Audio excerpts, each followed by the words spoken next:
नमस्कार दोस्तों, हमारी आज की कहानी है जोरदार सबक। सुबह का नाश्ता कर चुकी थकी सी सविता जी बेड पर लेटी हुई थी। सामने पति की तस्वीर को देख सोचने लगी, 5 साल हो गए आपको गए हुए और जैसे कल का ही दिन लगता है जब हम सब लोग एक साथ बैठकर हंसी ठिठोली किया करते थे। सोचकर उनकी आंखों में आंसू आ गए। अच्छे भले तो बैठे थे, अचानक से कहने लगे, मेरा दम घुटता जा रहा है, अस्पताल ले चलो। गाड़ी में चलते वक्त भी मेरा हाथ कस के पकड़ा था उन्होंने और अस्पताल पहुंचने से पहले ही उनके हाथ की पकड़ ढीली हो गई और उनकी सांस रुक गई। हार्ट अटैक आया था और चले गए मुझे छोड़कर। सविता जी की हृदय की वेदना आंसुओं के जरिए बाहर आने लगी। वह लगातार उनकी तस्वीर को निहारती जा रही थी। इतने में उनका इकलौता बेटा संजीव आया। माँ, आज बहुत थकावट हो गई है, मेरा ऑफिस बहुत दूर है, आने जाने में 2 घंटे चले जाते हैं। मैं सोच रहा हूँ कि ऑफिस के पास ही घर ले लूँ। तुम जैसा ठीक समझो बेटा, मुझे तो कोई ऐतराज नहीं। तो माँ, मैंने एक मकान देख रखा है, लेकिन क्या बेटा, कोई परेशानी है क्या? हाँ माँ, 10 लाख रुपए कम पड़ रहे हैं। इतने में संजीव की पत्नी अनीता बोली, अरे तो क्या हुआ? माँ की जो एफडी पड़ी है वही तुड़वाकर पैसों का इंतजाम हो जाएगा। कोई बात नहीं बेटा, एफडी तो जरूरत में काम आने के लिए ही बनवाई जाती है, सविता जी बोली।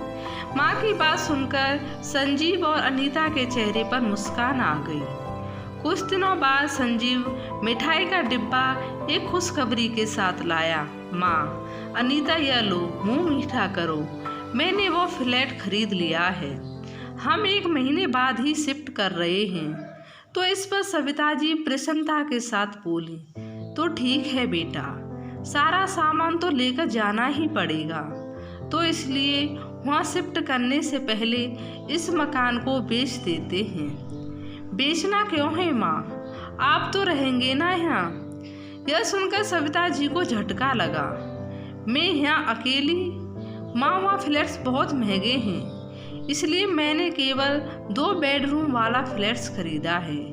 एक बेडरूम हमारा होगा और दूसरा बेडरूम मेहमानों के आने जाने के लिए भी तो चाहिए, इसलिए आपकी जगह तो वहाँ नहीं बन पाएगी।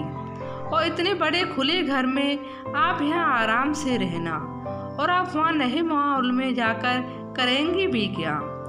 आपके सारे जान पहचान तो यहीं हैं, फिर हम हर हफ्ते आपसे मिलने तो आते रहेंगे और आप भी वहाँ कभी कभी आते रहना। संजीव की बात सुनकर अनीता बहुत उत्साहित हो गई, जबकि सविता जी के पास तो जैसे शब्द ही खत्म हो गए थे। उन्होंने उसके बाद कुछ नहीं कहा। उन्होंने अपने आंसुओं को मन के किसी कोने में समेटा, फिर एक फीकी मुस्कान के साथ सामान्य दिखने का नाटक करने लगी। सविता जी के बेटे संजीव की शादी को अभी 6 महीने ही हुए थे और अभी तो जीवन सामान्य ढंग से चलने लगा था। लेकिन तभी सविता जी को महसूस होने लगा कि उनकी बहू अनीता अलग रहना चाहती थी।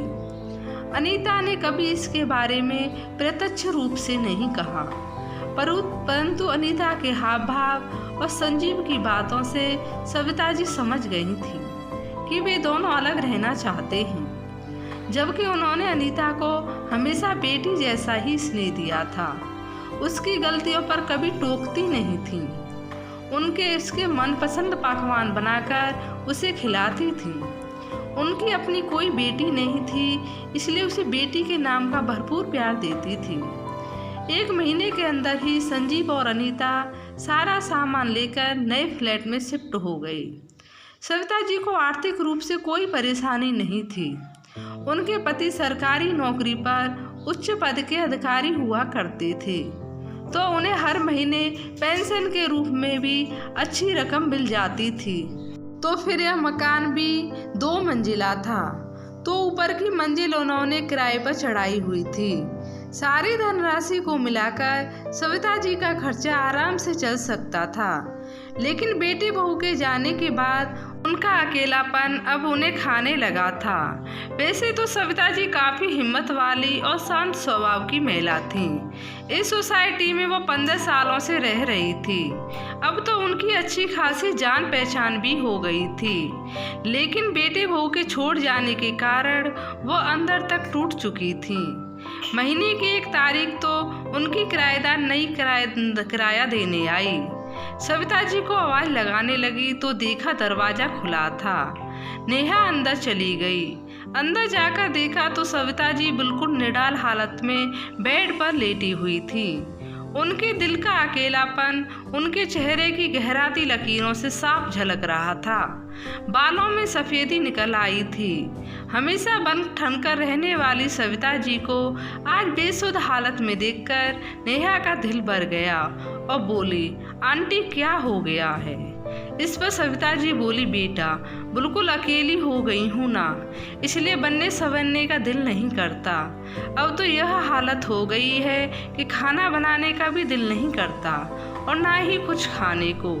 अब तो लगता है जैसी बीमारियां ही शरीर को घेरने लगी हैं। नेहा बेहद खुशमिजाज और जिंदा दिल इंसान थी। 2 बेटों का पालन पोषण करते हुए भी वो अपने लिए समय निकाल लेती थी। सविता जी को देखकर कहने लगी, आंटी ऐसा तो नहीं चलेगा। आप कल सुबह 6 बजे तैयार रहना। मैं रोज़ सुबह योगा क्लास में जाती हूँ। कल आपको भी स्कूटर पर बैठाकर ले जाऊँगी। और हाँ, कोई बहाना नहीं चलेगा। सविता जी ने योगा क्लास के लिए हामी भर दी। योगा क्लास करने के बाद सविता जी चुस्त दुरुस्त रहने लगी। नेहा तो उन्हें ब्यूटी पार्लर भी लेकर जाना चाहती थी, लेकिन बेटा बहू और सब रिश्तेदार क्या कहेंगे, यह सोचकर उन्होंने ब्यूटी पार्लर जाना सही नहीं समझा। कुछ समय बाद सविता जी की बहू अनीता ने एक बेटे को जन्म दिया। संजीव सविता जी को कुछ दिन पहले ही घर लेकर आ गया था। अनीता के माता पिता तो विदेश में अपने बेटे के पास ही रहते थे, लेकिन सविता जी ने नवजात की देखभाल खूब अच्छी तरह से की। जब उनका पोता 1 महीने का हो गया तो संजीव उन्हें वापस छोड़ आया। अपने पोते को छोड़कर जाते हुए उनका दिल भारी हो रहा था। वे उसके साथ एक जुड़ाव महसूस करने लगी। कभी कोई त्यौहार होता है या कोई अन्य अवसर होता तो उनका बेटा उन्हें आकर ले जाता था और वह खुशी खुशी चली जाती थी। घर जाते ही वे दोनों किचन का सारा काम सविता जी पर छोड़कर शॉपिंग के लिए निकल जाया करते थे। जाते जाते उनसे कई चीज़ें बनाने की फरमाइश भी कर जाया करते थे। अपने बेटे को भी दादी के पास छोड़ जाते थे।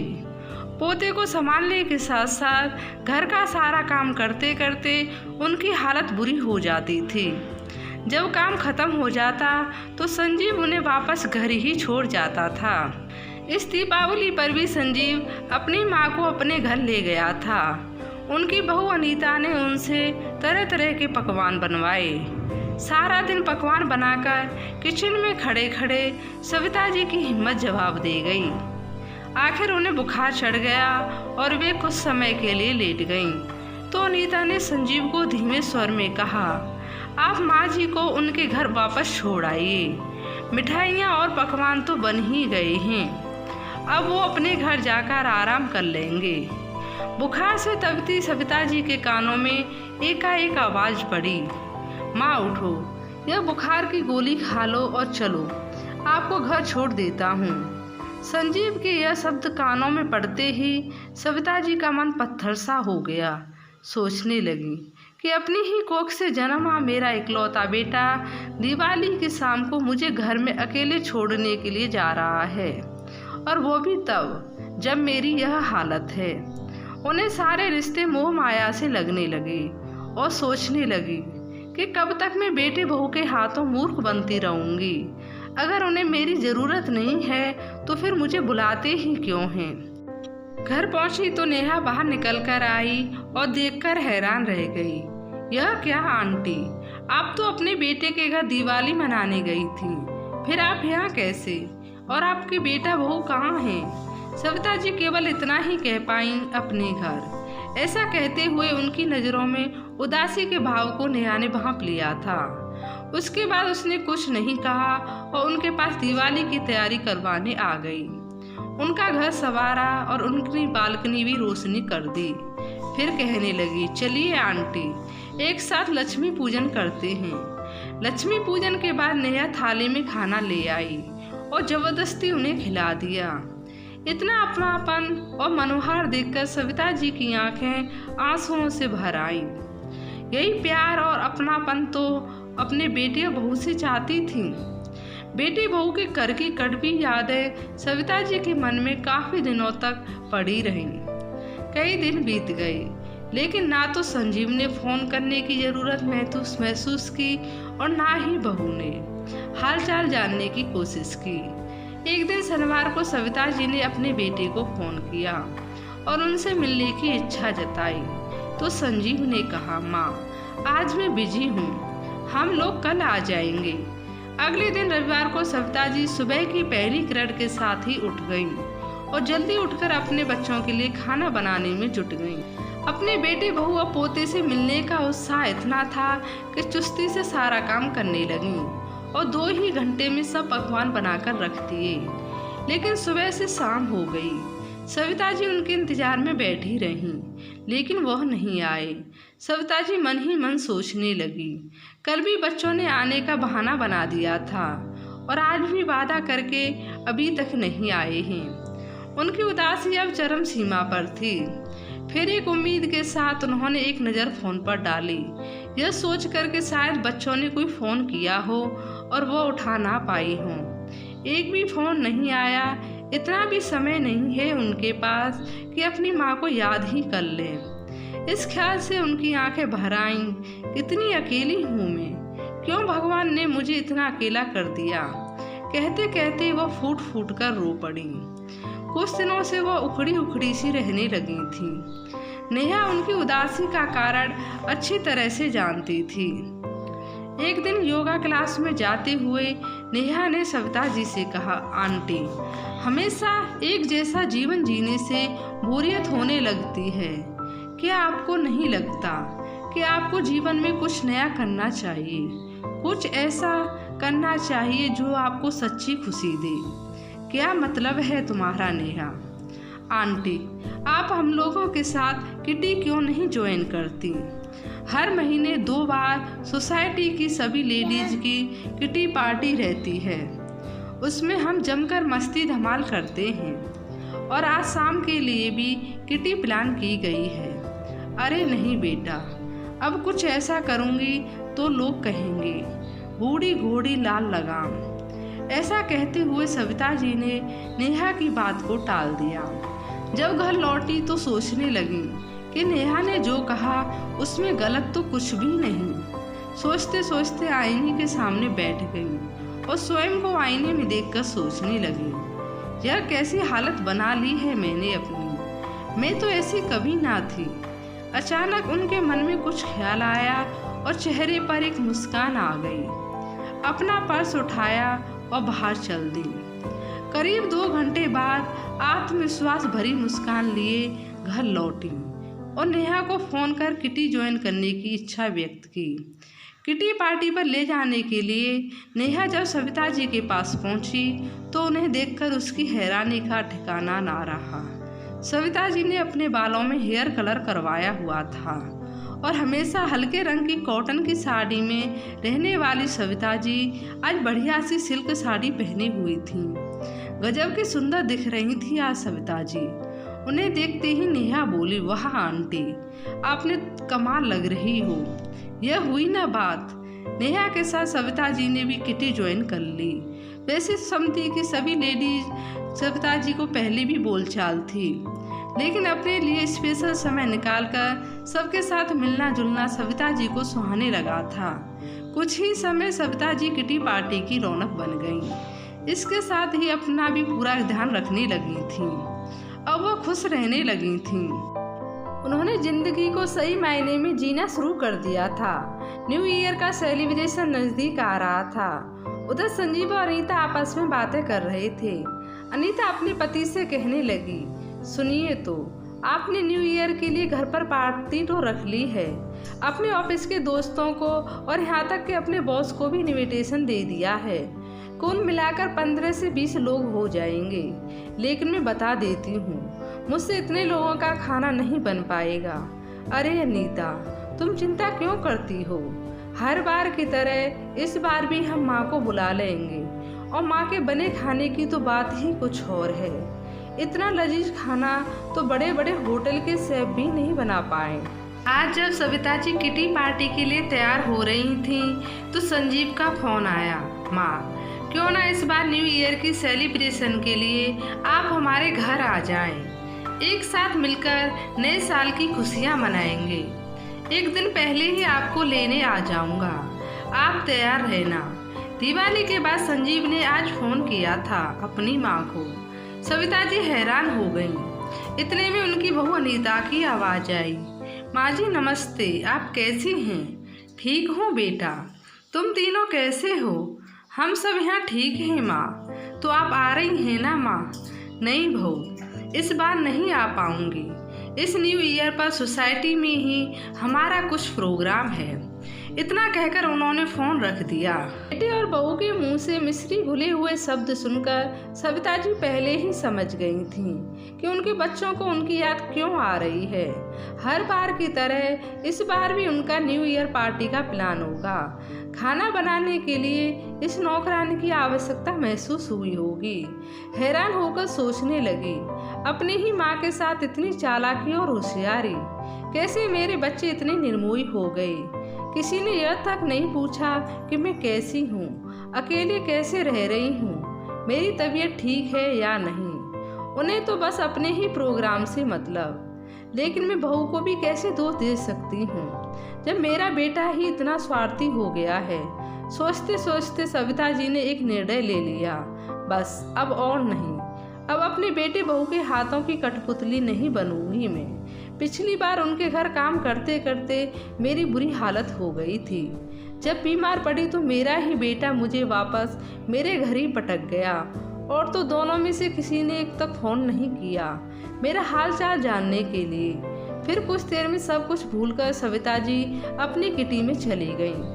अगली किटी न्यू ईयर पर मनाने का प्लान किया गया, लेकिन समस्या यह थी कि न्यू ईयर पार्टी के लिए एक बड़ी जगह चाहिए थी, और इस समय पर शहर का कोई भी रेस्टोरेंट या होटल नहीं मिल रहा था। सब पहले से ही बुक थे। नेहा ने पूछा, आंटी आपका क्या प्रोग्राम है? न्यू ईयर पर पार्टी हमारे साथ करेंगी या फिर अपने बेटे के घर?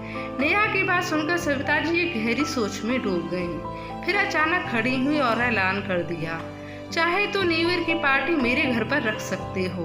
मेरा घर पूरा खाली रहता है, इसी बहाने मेरे घर पर कुछ रौनक हो जाएगी। क्या आपके घर? हाँ, तो इसमें हैरानी की क्या बात है? सविता जी दिल खोलकर हंसी तो नेहा कहने लगी, वाह आंटी, क्या आइडिया दिया है आपने। तो इसका मतलब आप इस बार नहीं जा रहे हैं अपने बेटे के घर? सविता जी ने कहा, इस बार मैं कुछ अलग करने का सोच रही हूँ। नए साल की शुरुआत में इस बार अपने घर से करूँगी, वो भी एक बढ़िया से सेलिब्रेशन के साथ। हम डिनर बाहर से ऑर्डर करके मंगा लेंगे। तुम सब लोग सह परिवार मेरे घर आना, गेम्स, डिनर और म्यूजिक, बस और क्या चाहिए। और वैसे भी हम सब एक साथ होंगे तो मज़ा तो आएगा ही ना।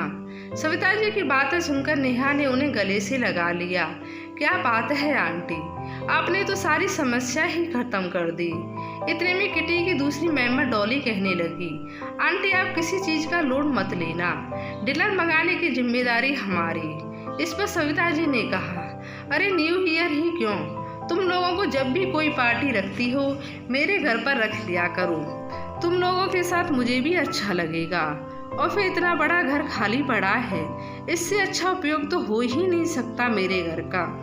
किटी पार्टी की सारी मेंबर्स जोश में आ गईं और फिर पूरे उत्साह के साथ प्लान में लग गईं। उधर संजीव और अनीता माँ के मना कर देने पर परेशान हो गए। खाना पकाने के लिए कुक को बुलाने का सोचा तो न्यू ईयर के दिन के लिए कोई कुक नहीं मिल रहा था। इस समस्या का कोई हल ना मिलने पर वो दोनों अगले दिन सुबह सुबह सविता जी को लेने उनके घर पहुंच गए। घर के बाहर पहुंचकर देखा तो ताला लगा हुआ था। थोड़ी देर इंतजार करने के बाद सविता जी और नेहा एक साथ घर पहुंच गईं। अपनी सासू माँ को ट्रक सूट में देखकर अनीता तो देखती रह गई। तो संजीव ने भी पूछा, माँ आप सुबह सुबह कहाँ गई थी? बेटा मैं सुबह ही रोज योगा क्लास में जाती हूँ, अपने आप को थोड़ा फिट भी रख लेती हूँ और दिल भी बहल जाता है। कहते हुए सविता जी ने घर का ताला खोला और अंदर चली गईं। घर में घुसते ही संजीव कहने लगा, माँ अब कोई बहाना नहीं चलेगा, इस न्यू ईयर पर हमारे साथ ही रहेंगी आप। अपने 2 दिन के कपड़े पैक कर लीजिए। नहीं बेटा, अब मैंने तुम्हें बताया तो कि इस बार न्यू ईयर पर प्रोग्राम पहले ही बन चुका है। लेकिन माँ आपका क्या प्रोग्राम हो सकता है इस उम्र में, अकेली तो हैं आप। संजीव झुंझलाते हुए बोला, नहीं बेटा अब मैं अकेली नहीं हूँ, बहुत से लोगों का साथ है मेरे पास। अपनी किटी की फ्रेंड के साथ मेरी न्यू ईयर पार्टी है तो मैं उसमें बिजी रहूँगी। किटी का नाम सुनते ही अनीता का मुंह खुला रह गया और संजीव गुस्से में बोला, माँ आप यह क्या कह रही हैं? आपका दिमाग तो ठिकाने पर है। आप इस उम्र में किटी पार्टी कर रही हैं, कम से कम उम्र का तो लिहाज किया होता। अरे बेटा उम्र के बारे में तो मैं सोचना ही भूल गई हूँ, किसी समय फुर्सत मिलेगी तो सोचूंगी इस बारे में, लेकिन अभी नहीं। अभी तो मैं केवल इतना जानती हूँ कि मेरी भी अपनी जिंदगी है जिसे मैंने अभी अभी जीना शुरू किया है और मैं इसे किसी के घर की नौकरानी बनकर तो व्यर्थ नहीं गवा सकती। इतना सुनते ही संजीव और अनीता के चेहरे का रंग उड़ गया। लेकिन माँ न्यू ईयर जैसे खास मौके पर आपको अपने लोगों के साथ होना चाहिए ना। इस मौके पर आप हमसे दूर रहेंगी तो हमें बिल्कुल अच्छा नहीं लगेगा। दूर तो तुमने मुझे बहुत पहले से ही कर दिया बेटा, अब तो मुझे इस बात की आदत हो गई है। और अपने लोगों की बात कर रहे हो तो नेहा है मेरे पास, अपनों से भी ज़्यादा ख्याल रखती है वो मेरा। अभी उनकी बातें चल ही रही थी कि डेकोरेशन वाला सविता जी के घर पर सजावट करने के लिए आ गई। उन्हें देखकर संजीव और अनीता हक्के बक्के रह गए। यह क्या है? माँ बेटा तुम्हें बताया ना, न्यू ईयर की पार्टी है तो पार्टी में घर पर ही ऑर्गेनाइज की है। माँ आप ऐसा कैसे कर सकती हैं? आपने तो हमारे घर को हॉल बनाकर रख दिया है। संजीव ने गुस्से में कहा, बेटा तुम शायद भूल रहे हो कि तुम मुझे और इस घर को बहुत पहले ही छोड़ चुके हो। अब यह घर केवल मेरा है, मेरी जिंदगी है और इस घर पर वही होगा जो मैं चाहूँगी। अब मैं तुम लोगों की कठपुतली बनने से इनकार करती हूँ। इतना कहते ही सविता जी किटी पार्टी की डेकोरेशन और अन्य तैयारियों में व्यस्त हो गईं और अनीता और संजीव हैरानी से एक दूसरे का चेहरा देखते रह गए। आपको ये कहानी कैसी लगी? लाइक और कमेंट करके ज़रूर बताएं और चैनल को सब्सक्राइब करना बिल्कुल भी ना भूलें। धन्यवाद।